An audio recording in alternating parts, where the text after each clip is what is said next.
جس طرح social media نے ہمیں ڈسٹریکٹ کر دیا، ہمارے خیالات ہی کہیں اور چلے گئے، ذہن و دماغ لوگوں کے معاف ہو گئے ہیں، سارا دن موبائل پر بیٹھے ہیں، کبھی یوٹیوب ہے، کبھی فیس بک ہے، کبھی انسٹاگرام ہے، پتہ نہیں کون کون سی ریلز اور ویڈیو میں کسی کو موبائل دے دو، انٹرنیٹ دے دو، اس کو کمرے میں بند کر دو، اس کو نہ کھانے کا ہوش رہے گا، نہ پینے کا ہوش رہے گا، نہ سوتے لو، نیندیں کم ہو گئی لوگوں کی۔ اب جو سو نہیں رہا ٹائم پہ اور رات بھر موبائل پر ہے، اس کی آنکھیں کمزور، اس کا ذہن کمزور، اس کی کریٹیوٹی کمزور ہو رہی ہے، اور عبادت سے دوری کا عالم یہ ہے کہ نماز میں بھی موبائل پر دھیان ہے، عبادت میں بھی موبائل پر دھیان ہے، ہر نماز کے بعد چیک کرنا ہے موبائل پر کیا آ رہا ہے۔ اللہ اکبر، ذرا غور کریں، اس ایک آلے نے ہمیں اللہ سے، عبادت سے کتنا دور کر دیا۔ گناہوں کے سمندر میں لوگ غرق ہوتے جا رہے ہیں اور کسی کو احساس نہیں ہے۔ آپ ایک اور سائنٹیفکلی بات سمجھیے گا، آج دنیا میں ایک جو کہیں گے ٹرمینالوجی، ایک اصطلاح بتائی جا رہی ہے، پاپ کارن برین۔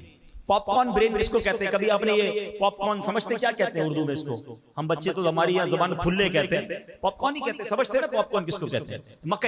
مکئی جو بچے پھلا کے کھاتے ہیں نا، جس کو تھوڑا سا پکائیں تو پھول جاتی ہے، تو جب یہ پاپ کارن ہوتا ہے نا تو آپ نے دیکھا ہوگا یہ اچھل رہا ہوتا ہے، جب یہ پکتا ہے تو یہ اچھلتا ہے۔ فرمایا سوشل میڈیا نے، سائنٹیفکلی ٹرمینالوجی آئی ہے کہ اس دماغ کو پاپ کارن برین بنا دیا ہے۔ دماغ کا دیکھیں، آپ ایک بات سمجھیے گا، بڑی لاجیکلی بات سمجھا رہا ہوں۔ آپ کے سامنے کوئی اللہ نہ کرے،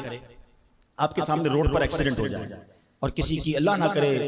تکلیف اس کو پہنچ جائے، ٹانگ وغیرہ ٹوٹ جائے، کتنے گھنٹوں تک، کتنی دیر تک آپ کے دماغ میں یہ اثر رہتا ہے؟ آپ افسردہ رہتے ہیں، آپ کے دل پہ تکلیف ہو رہی ہوتی ہے کہ یار کسی مسلمان کے ساتھ برا ہو گیا، ایسا ہی نہیں؟ اچھا، اسی طرح اگر آپ کے سامنے کوئی خوشی کی خبر آ جائے، ماشاءاللہ کسی کے بچے کی ولادت ہو یا کسی کی شادی ہو، دوست کو کوئی بڑی خوشی مل جائے، تو کتنی دیر تک آپ بھی خوش ہو رہے ہوتے ہیں، آپ انجوائے کر رہے ہوتے ہیں۔ ہم انسان ہیں نا، ہمارے دماغ اور دل پر واقعات کا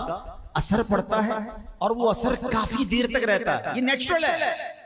لیکن سوشل میڈیا پہ کیا ہو رہا ہے؟ آپ نے موبائل ہاتھ میں لیا، ایک ویڈیو دیکھی کہ کار کا ایکسیڈنٹ ہوا اور بندے کی ٹانگ کٹ گئی، آپ کے دماغ میں سیڈنس، افسردگی آئی، اگلے ہی لمحے آپ نے کلک کیا، ایک اور ویڈیو آئی جس میں کوئی خوشی کی بات آ رہی ہے، کوئی ہنسنے کی بات آ رہی ہے، اگلے ہی سیکنڈ اب آپ کا دماغ خوشی کی خبر دیکھ رہا ہے۔ اب آپ نے ویڈیو اوپر کی، پھر کوئی غم کی خبر ہے، پھر کوئی تکلیف کی خبر ہے، پھر کوئی ٹینشن کی خبر ہے، پھر اوپر گئے تو کوئی ہنسنے کی بات ہو رہی ہے۔ یہ دماغ اتنا تیزی سے تاثرات چینج نہیں کر سکتا جتنی تیزی سے سوشل میڈیا ہمیں گھما رہا ہے، اور اس کی وجہ سے ہمارے دماغ کے اندر اب سوچنے سمجھنے کی، کریٹیوٹی کی صلاحیت ختم ہوتی جا رہی ہے۔ اس قدر اپنے آپ کو اس میں غرق نہ کریں۔ امیر اہل سنت تو بہت پہلے فرما چکے کہ شاید اب یہ سوشل میڈیا کے بعد ہمیں تخلیقی اور جس کو کہیں کہ تحقیق کرنے والے علماء شاید نہ ملیں۔ جو بھی دماغ کا کام ہوتا ہے نا وہ سکون مانگتا ہے، کریٹیوٹی کے تمام کام آپ کا فوکس مانگتے ہیں کہ آپ اگر پڑھ رہے ہیں، مطالعہ کر رہے ہیں، تحقیق کر رہے ہیں، کسی بھی فیلڈ میں، جو انجینئرز ہیں، جو ڈاکٹرز ہیں، جو جناب کسی چیز کی ریسرچ کر رہے ہیں، اگر ان کو فوکس حاصل نہیں ہے، ان کا دماغ گھوم رہا ہے، کبھی بھی